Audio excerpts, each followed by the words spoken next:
L'AOC donc, est une alliance des opposants aux pratiques de chasse qui rassemble 32 associations d'usagers et d'associations d'opposition à la chasse et qui regroupe environ un réseau de 200 000 personnes. Sur les différents types de chasse traditionnels, la plupart d'entre elles sont donc majoritairement condamnées par l'opinion publique selon tous les sondages, environ 80-90% de condamnation, que vous verrez un petit peu partout.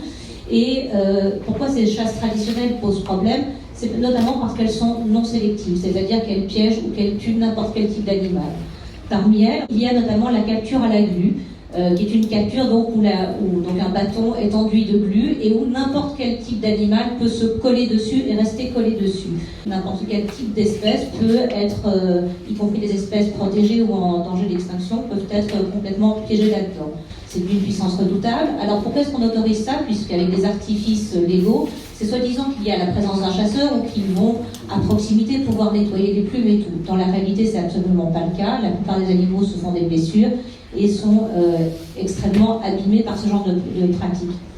Donc c'est ce qu'on appelle des astuces juridiques qui sont dans les faits inapplicables et toxiques, puisqu'effectivement le désengluage avec la colle est extrêmement difficile et vous vous doutez bien que la plupart des chasseurs ne prennent pas un soin très particulier à nettoyer des animaux qu'ils ne pourraient pas conserver.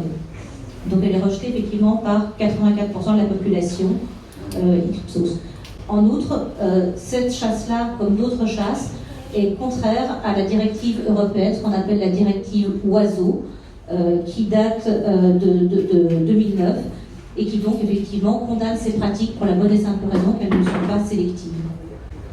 Vous avez également la chasse à la tenderie, qui est donc une chasse qui est pratiquée autorisée pour des chasseurs, interdite pour des piégeurs. Vous voyez le dispositif, vous avez un petit lacet. Ce lacet est non sélectif. Il va pouvoir piéger n'importe quel type d'animaux, n'importe quel type d'oiseau de façon non sélective. Chez les piégeurs, il y a ce qu'on appelle un arrêtoir, c'est-à-dire que l'animal est conservé vivant, donc il y a moyen de le sauver. Chez les chasseurs, absolument pas. Donc l'animal sera tué, comme vous voyez là, et ne pourra pas être sauvé. Cette chasse-là est également condamnée par la directive, est interdite par l'Union européenne, par la directive oiseaux, donc de 2009, dont vous avez les éléments là. Il y a donc des incohérences effectivement entre ces décrets qui encadrent la chasse, puisqu'effectivement les piégeurs ont une obligation d'avoir un arrêt, donc un arrêtoir sur ce collet, mais absolument pas pour les chasseurs. Au niveau de la tendelle ou la lec, c'est donc une chasse, là encore, non sélective. Alors je vous expliquerai les astuces légales. Il s'agit donc d'une pierre qui est maintenue par quelques petits morceaux de bois que l'oiseau, qui est appâté généralement par un peu de nourriture, va faire tomber sur lui et donc la pierre va assommer l'oiseau. Cette chasse là aussi est non sélective puisqu'effectivement il n'y a pas, attention, interdit aux espèces sur la liste rouge de l'UICN, n'approchez pas. Donc n'importe quel type d'animal, n'importe quel type d'oiseau peut être pris dans ce piège-là. L'astuce juridique est de faire un pseudo-trou sous la pierre pour capturer l'animal. Dans les faits, ils sont généralement assommés, généralement blessés, ou ils peuvent mourir étouffés. Donc le prétexte étant que ça permettrait de capturer vivants les animaux afin de relâcher les espèces protégées. Dans les faits, on observe que c'est inopérant. Là aussi, c'est effectivement rejeté par la population et ça répond donc également, c'est condamné également par l'Union européenne et par cette directive oiseaux. La vénerie sous terre. Alors la vénerie sous terre, il faut se rappeler que la plupart des chasses en fait sont issues du braconnage au niveau de l'histoire et elles ont été légitimées par la survie ou dictées par des croyances, notamment la volonté d'éradiquer le mal. Notamment la vénerie sous terre en est un bon exemple. Voilà, on chassait le mal, tout ce qui était sous terre était diabolique, etc. Donc ce sont beaucoup de résidus et de croyances qui sont aussi liées à cela. C'est pour ça qu'on les appelle les nuisibles. Donc la vénerie sous terre, c'est effectivement, il repère où se trouve la chambre souterraine où se terre le renard. Et donc ils vont se mettre à l'apron de cette chambre souterraine et donc des chiens terriers vont acculer les animaux en étant à l'avant du terrier, enfin à l'entrée du terrier ou certains même en entrant dedans, ils prennent des petits chiens parfois comme des Jack Russell, etc. C'est une pratique qui est interdite dans la majorité des pays européens par la directive qu'on appelle la directive Habitat. Pourquoi ? Parce que les terriers créés par les renards sont notamment utilisés par nombre d'animaux et d'espèces extrêmement menacées et qui sont protégés par l'Europe, notamment comme certains types de chauves-souris. Ils ne font pas le distinguo et donc ces habitats-là sont donc détruits lors de ces chasses-là, par le déterrage, par les pinces, par les chiens. Des chauves-souris donc utilisent les terriers faits par les renards. Elles sont strictement protégées et donc la destruction de ces terriers met également en péril de nombreuses espèces, comme ces chauves-souris donc protégées par cette directive Habitat. Et je préciserai que pour la vénerie sous terre, ce sont surtout les blaireaux qui sont victimes de cette chasse. Le prétexte était de chasser en vénerie sous terre les blaireaux au motif de la tuberculose bovine. Il a été démontré par de nombreuses études, notamment en Angleterre, que ça ne tenait pas la route. Et concernant les renards, ils sont un allié pour l'agriculture au niveau de tous les rongeurs qu'ils mangent, mais également dans la lutte contre la maladie de l'huile. Donc c'est un loisir de pure torture, puisqu'il y a une absence de droit de l'animal sauvage, puisque si l'animal est reconnu comme un être sensible, nous parlons bien d'animal domestique. À un niveau domestique, vous entendez nos animaux de compagnie, vous entendez tout ce qui est animaux de rente. Également, le gibier d'élevage. Un animal d'élevage, tant qu'il est dans un élevage, que ce soit un sanglier, un lapin, un faisan, n'importe quoi, est un animal domestique. En tout cas, il répond à la protection de l'animal élevé. Dès le moment où la cage est ouverte, puisqu'il a un propriétaire jusque-là, dès le moment où la cage est ouverte, il devient un animal sauvage et il n'est plus protégé par quoi que ce soit. C'est une des raisons qui ont amené là aussi à demander l'extension de ce statut de l'animal sensible à l'ensemble des animaux, puisque c'est une aberration. On ne comprend pas pourquoi le faisan qui est en cage est protégé et dès qu'il est libéré, il ne l'est plus. Donc c'est un loisir de torture auquel de nombreux enfants assistent et sont encouragés. Donc ce qui a été démontré également avec la corrida, c'est tous les traumatismes que ça peut créer au niveau des enfants. Et donc la protection de l'enfance pourrait effectivement être aussi saisie de ce côté-là au niveau des parlementaires, comme Madame Casbonne l'avait souligné. C'est un loisir de torture, puisque donc l'animal est non seulement sorti de là, avec des pinces, comme vous pouvez voir, des pinces métalliques, et donc il est très souvent déchiqueté vivant par les chiens et autres pratiques absolument innommables. La chasse à courre est une des chasses traditionnelles, issue effectivement des chasses royales, où c'était le privilège du roi que de tuer le cerf. Cette chasse à courre est ce qu'on appelle une chasse à l'épuisement. C'est la raison pour laquelle je suis éthologue, spécialisée en comportement animal sur les espèces sauvages. C'est pour ça que vous voyez les cerfs qui arrivent épuisés, ils ne peuvent plus bouger. C'est pas qu'ils ne veulent pas s'en aller, c'est pas qu'ils ne pourraient pas fuir. C'est le principe des chasses de nos ancêtres préhistoriques. Ces animaux n'ont pas de système de ventilation, ils ne peuvent pas effectivement, à un moment donné, quand ils sont épuisés, transpirer, ils doivent s'arrêter. Et c'est à ce moment-là, en général, que les chasseurs les tuent. C'est ce qui se pratique dans les tribus africaines et ailleurs. C'est comme ça qu'ils les attrapent, donc à travers la course et l'épuisement. C'est comme ça qu'on peut avoir des cerfs qui se noient au milieu d'un étang. Un cerf, c'est tout à fait nager. S'il arrive épuisé au milieu d'un étang, il ne va pouvoir que couler. Quand ils arrivent en plein milieu d'un centre-ville, ils s'effondrent et on ne peut pas les faire bouger parce que justement ils sont épuisés, ils sont haletants, ils ont besoin d'un délai pour reprendre leur souffle et autres. Et c'est ce dont profitent les chasseurs. Ce sont effectivement des chasses qui ne respectent absolument rien et c'est ce qui crée des lésions internes, notamment chez les animaux, c'est cet épuisement et tous les problèmes que cela entraîne. Vous avez également la chasse à la pente. Donc la chasse à la pente utilise un oiseau domestique, puisque c'est un oiseau d'élevage, qui est attaché à un fil, qui donc est condamné à décoller pour aussi attirer ses congénères sauvages, puisqu'il va émettre des sons et autres. Donc il est condamné à décoller, une fois qu'il arrive au bout du fil, il est violemment ramené au sol et claqué au sol. Ce qui amène de nombreuses lésions au niveau des pattes, au niveau de blessures diverses.